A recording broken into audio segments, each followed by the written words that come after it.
Hey guys, it's Steph here. I thought I'd get on here and just show you how I prune my roses, especially the ones in my Obelisk. So I finished them. People are gonna hate that I don't have step by step. You guys are gonna hate that, but I just wanted to show you and give you an idea of what it looks like. I thought this would be helpful because honestly, I'm kind of new at pruning these kind of roses, and so it's a learning experience, but I think I've done a good job. It's an absolutely great time to prune roses once they start to form buds, but haven't leafed out yet. A few of mine have, but that's okay. So let's take a look at it. My husband built these beautiful obelisks. They're about 6 feet tall. And I have a Lady of the Lake Dave Austin climbing rose in here, and I did not know it was gonna get so big so quickly.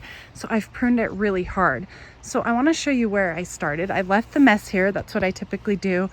I leave the mess and I come back to it because it's so fun to prune roses, not so fun to clean up the mess. So I'm gonna get to it tomorrow. They've actually been here for a few days.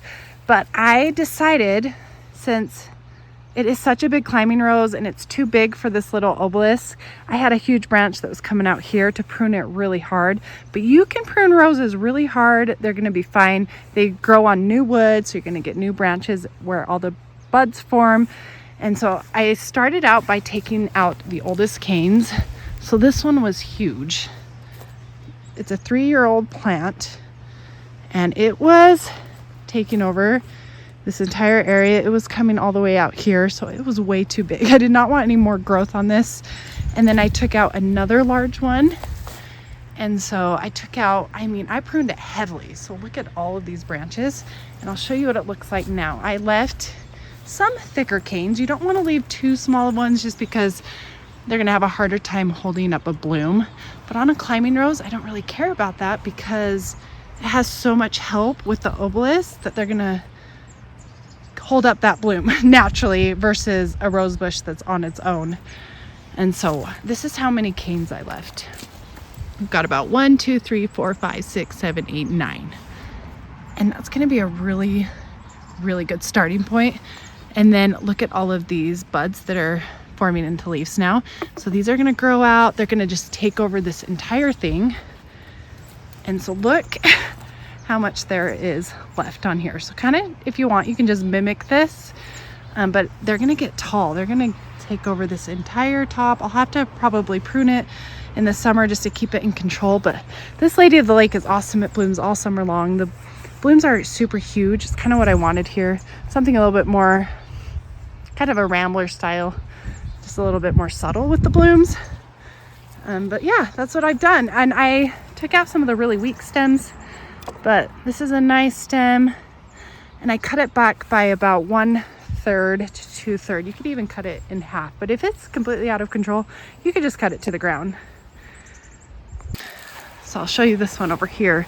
So this one's a little bit smaller just because it's in a shadier spot. It hasn't taken off quite as fast as that one that gets a lot more sun, but it's catching up. And I left about 1, 2, 3, 4, 5, 6, 7 canes.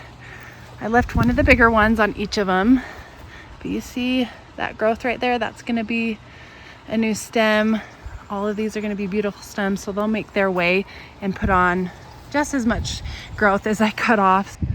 And it's time to stain these again, so I'm gonna stain them right now. I need to get an electric sander and then just do a solid stain. I gotta do it right now because it will just protect that wood, but that's another project. I'll probably do that next week. It's been pretty cold out here. So this is my rose garden, and I am actually gonna have 20 more roses that I'll be planting in here. But I wanna show you how I've pruned these roses. I cut them, when they're a mature plant, I cut them about half as tall as they were. So these were really tall. They're gonna get so tall again this year. But I just take out a lot of the weak stems. Actually, I could probably take out that one. I didn't see that little small spindly stem. That's definitely not gonna hold up a bloom. This is the Lady of the Gardener Dave Austin rose. It's one of my favorites. And there's all the stems from that rose bush. But I cut it in half, and I left a lot of the thicker stems, but I did take out some of the older canes. I took out some of the dead, and I took out the weak little ones, and I took some out in the center. So now you can see there's a lot of airflow in there. So I've got so many beautiful roses coming in, 20 that I've got to plant in here, but they're looking really good. You see how there's a lot of nice openness in the center. Pretty much have all Dave Austins. And you see how there's not really any weak little stems. So that's kind of what you want them to look like. And I don't really worry about cutting them on angles. Roses just thrive in my climate. They do so well. Some of these roses are absolutely nasty. This one over here I had to move over because it was planted too close to that one. But look at the thorns on that one. That one got me a little bit frustrated. And I also transplanted it, and these leaves were already coming out, and it did just fine. I wasn't too careful. So if you want to transplant them, early spring is the time, and it did just fine. But I cut off a lot on that. So you can get pretty aggressive with your roses. They're just tough. Anyway, so that's what I've been up to. I wanted to, yeah, if it's a small one, you don't really have to worry about it too much. Oh, so much cleaning to do. One last thing I wanted to show you, because I transplanted a climbing rose last year and it was in the middle of the heat. It wasn't doing well. Most of the plant died, but it was hanging on.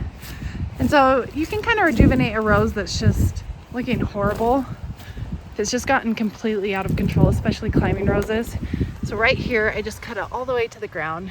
See all that new growth, and it will start to take off. So like I said, roses are really resilient. They put on new growth every single year. They bloom on new wood.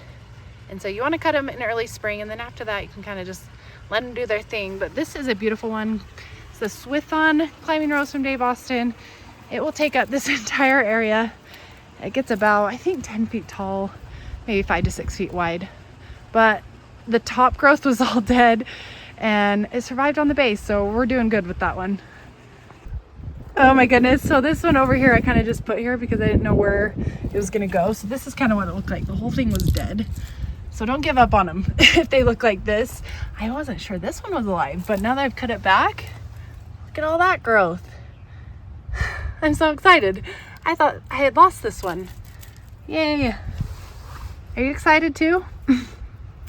I thought I'd give you some visuals on some roses in a Obelisk, some in my garden beds, and a few that are going to be climbers.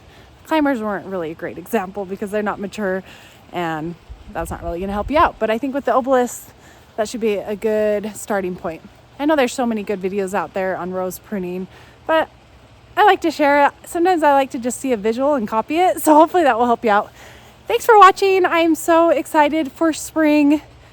It's finally going to start warming up. Our grass is getting greener. Everything is starting to come out of the ground. And this year is going to be my best year. It is going to be so pretty, and I cannot wait. I hope you guys are having so much fun wherever you live, and that you're getting excited to buy some plants and put them in the ground. So thanks for watching. I will see you in the next one, and we'll talk to you later. Bye.